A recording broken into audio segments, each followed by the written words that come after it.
Vadodara municipal corporation સંચાલિત શૌચાલયના ભગવાનના poster લગાવવાને લઈને મોટો વિવાદ થયો। કોંગ્રેસના અગ્રણી સ્વેજલ વ્યાસ અને રાકેશ ઠાકોર દ્વારા તેનો ઉગ્ર વિરોધ કરાયો અને જાતે જ આ પોસ્ટર ઉખાડી નાખ્યા। ગંદકી રોકવાના બહાને કોર્પોરેશનના જ એક કર્મચારી દ્વારા શૌચાલયની દિવાલો પર દેવી દેવતાઓના ફોટા લગાવાયા હોવાનું મનાય છે।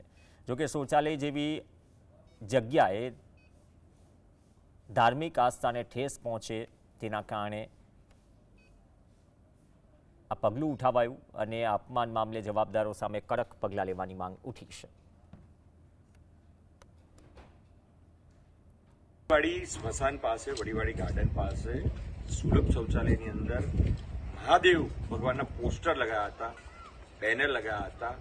શૌચાલયની અંદર કે જ્યાં દરેક લોકો શૌચ કરતા હોય એમાં જો ભગવાનના આવી રીતે ફોટા લગાવતા હોય અને ધાર્મિક લાગણી દુભાતી હોય તો અમારી એક ફરજ છે કે એનો વિરોધ કરવો જોઈએ। કોર્પોરેશનને માંગ છે કે આની જાંચ કરવામાં આવે, કોઈ આ કૃત્ય કર્યું છે